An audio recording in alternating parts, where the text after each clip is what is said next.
Assalamualaikum warahmatullahi wabarakatuh. Kembali lagi kita berjumpa di mata pelajaran tematik. Sekarang kita sudah memasuki tema 9, kayanya negeriku. Sebelum kita memasuki pembelajaran tema, marilah kita berdoa agar apa yang kita dapatkan hari ini bisa bermanfaat untuk kita semua. Berdoa dimulai. Selesai. Sebelum kita memasuki mata pelajaran PPKN tema 9, Ustazah ingin mengingatkan bagi Ananda yang belum melaksanakan PTS, dimohon untuk segera melaksanakan. Silahkan minta token ke guru pengampu mata pelajaran tersebut. Dan juga Ustazah ingatkan kembali lagi henti-hentinya untuk anak-anak semua agar mengumpulkan tugas-tugas yang belum diselesaikan seperti tugas tematik, matematika, bahasa Inggris, bahasa Arab, Al-Quran, PAI, PJOK, dan sebagainya.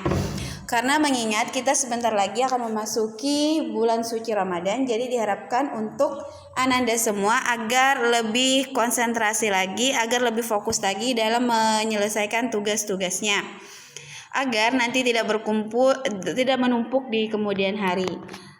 Kita memasuki mata pelajaran PPKN. Mata pelajaran PPKN di tema 9 ini kita akan membahas tentang hak dan kewajiban. Hak dan kewajiban ini sudah sering sekali kita ulang-ulangi pembelajarannya mulai kelas 3 sampai sekarang. Di sini kembali mengingatkan bahwa hak itu adalah pengertiannya yaitu segala sesuatu yang harus diterima oleh siapa saja setelah melaksanakan kewajiban. Jadi kita tidak boleh menuntut hak jika ada masih kewajiban yang belum kita selesaikan. Kewajiban. Adapun kewajiban adalah sesuatu yang harus dilaksanakan sebagai bentuk tanggung jawab. Jadi kewajiban ini bersifat wajib untuk dilaksanakan.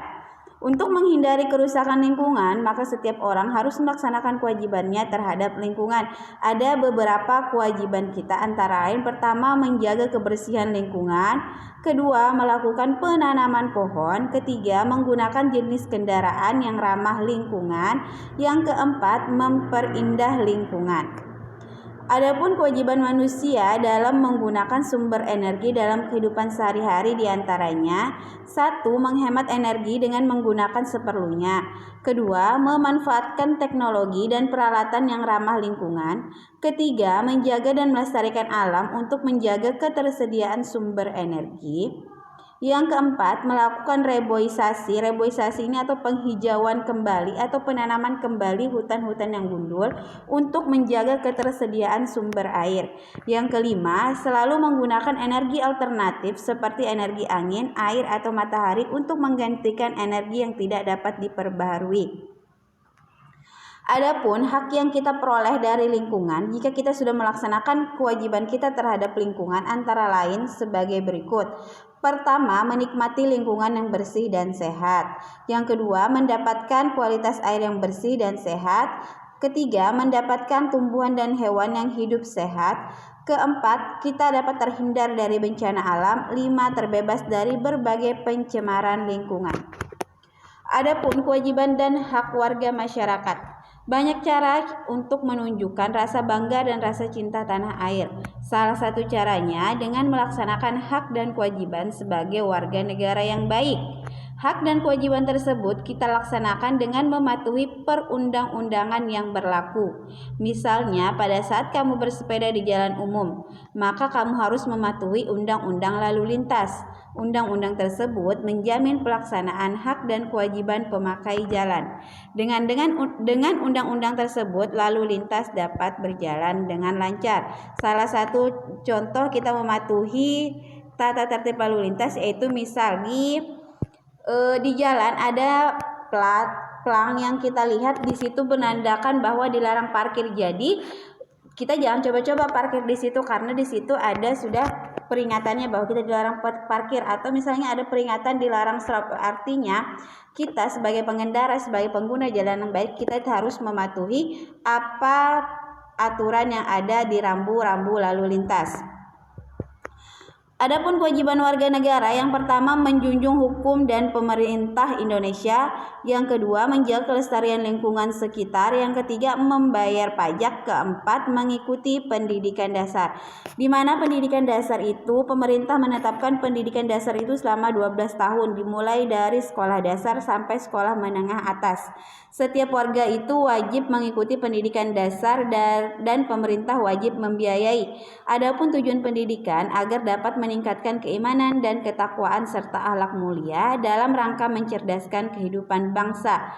Oleh karena itu, jika kamu mengikuti pendidikan dasar, kamu berarti telah ikut mewujudkan tujuan nasional, di mana tujuan-tujuan nasional ini sudah tercantum dalam pembukaan Undang-Undang Dasar 1945. Adapun kewajiban masyarakat, yang pertama menjunjung hukum dan pemerintah Indonesia. Contoh pelaksanaannya itu mematuhi peraturan berkendara di jalan raya. Yang kedua, menjaga kelestarian lingkungan sekitar. Contoh pelaksanaannya melaksanakan kegiatan seperti kerja bakti, reboisasi atau penanaman kembali hutan yang gundul, membuang sampah pada tempatnya. Yang ketiga, membayar pajak. Contoh pelaksanaannya membayar pajak kendaraan bermotor contohnya. Yang keempat, mengikuti pendidikan dasar dan menengah. Contoh pelaksanaannya anak-anak bersekolah di SD, SMP, dan SMA atau SMK.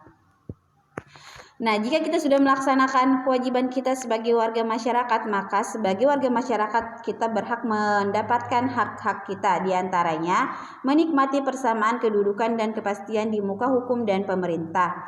Contoh pelaksanaannya, pelanggar lalu lintas ditilang tanpa memandang jenis atau jabatan pekerjaannya. Setiap warga negara yang memenuhi syarat berhak menjabat sebagai gubernur atau presiden. Jadi kita sebagai warga negara, jika kita memiliki kemampuan misalnya untuk mencalonkan diri sebagai calon gubernur atau presiden, itu diboleh-bolehkan saja, karena itu memang salah satu hak yang harus kita dapatkan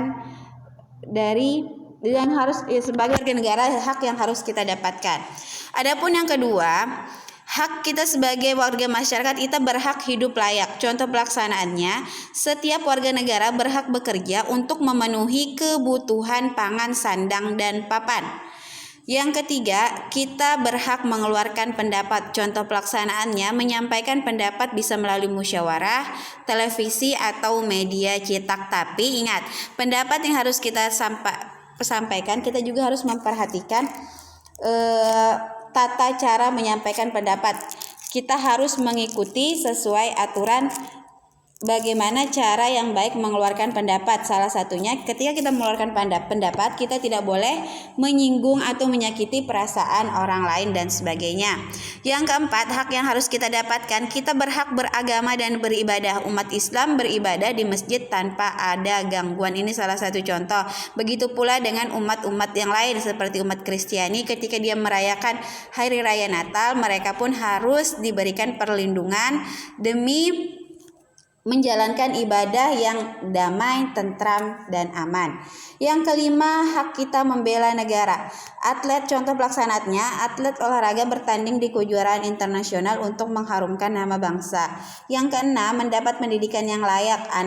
Contoh pelaksanaannya, anak-anak bersekolah di gedung yang layak dan mendapat program sekolah gratis. Artinya tidak perlu lagi memikirkan biaya, karena banyak di antara kita, saudara-saudara kita di luar sana yang kurang mampu, sehingga untuk sekolah saja mereka harus berpikir dulu karena kekurangan biaya. Makanya di sini hak kita sebagai warga negara, pemerintah itu wajib mengadakan program untuk sekolah gratis. Yang ketujuh, hak kita adalah mengembangkan kebudayaan. Contoh pelaksanaannya mengadakan festival kebudayaan. Yang kedelapan, hak menikmati kekayaan alam. Contoh pelaksanaannya, hasil ekspor barang tambang digunakan untuk membangun jalan, jembatan, sekolah yang ada di negara kita. Adapun bentuk kerjasama dalam masyarakat dalam menjaga kelestarian lingkungan. Yang pertama, kerjasama warga masyarakat dalam menjaga kelestarian lingkungan. Contohnya, melaksanakan kerja bakti kebersihan secara rutin, saling mengingatkan jika ada yang merusak lingkungan. Yang ketiga, melakukan kegiatan reboisasi atau penghijauan kembali di lingkungan sekitar tempat tinggal. Yang keempat, itu mengelola sampah dengan baik. Adapun yang kedua, kerjasama masyarakat dengan pemerintah dalam menjaga kelestarian lingkungan. Yang pertama, memberikan sanksi yang sepadan kepada para perusak lingkungan. Yang kedua, memberikan hadiah dan penghargaan kepada pribadi ataupun kota yang menjaga kelestarian lingkungan. Penghargaannya ini seperti Adipura dan Kalpataru. Membentuk LMDH atau Lembaga Masyarakat Desa Hutan untuk mengontrol secara swadaya kelestarian hutan. Yang keempat, menyediakan tempat pembuangan sampah. Nah, itu adalah contoh kerjasama masyarakat dengan pemerintah dalam menjaga kelestarian lingkungan. Nah, untuk tugas PPKN di tema 9 ini, KD-nya KD 4.2, silakan kalian buka halaman 44 sampai 46. Konservasi terhadap flora dan fauna merupakan salah satu contoh perwujudan pelaksanaan hak dan kewajiban manusia terhadap lingkungan alam. Konservasi terhadap flora dan fauna ini maksudnya terhadap tumbuhan dan hewan. Bersama dengan keluargamu di rumah, diskusikan bentuk-bentuk pelaksanaan hak dan kewajiban sebagai warga negara terhadap lingkungan alam. Yang pertama, kalian silakan cari 5 bentuk pelaksanaan hak dan kewajiban terhadap manusia. Kewajiban manusia terhadap hutan seperti apa? Silakan tuliskan 5. Yang kedua, kewajiban manusia terhadap sungai apa aja? Yang ketiga, kewajiban manusia terhadap hewan yang terancam punah. Dan yang keempat, kewajiban manusia terhadap pohon. Itu masing-masing silakan tuliskan 5 kewajiban. Silakan ini didiskusikan bersama dengan keluarga di rumah. Jika memang tidak sempat untuk mendiskusikan dengan keluarga di rumah, kalian bisa menghubungi salah satu teman-teman kalian yang ada di sekolah. Kalian bisa menghubunginya melalui WhatsApp pribadi dan sebagainya. Demikian dulu untuk mata pelajaran PKN. Salah hilap mohon dimaafkan. Wabillahi taufiq wal hidayah. Assalamualaikum warahmatullahi wabarakatuh.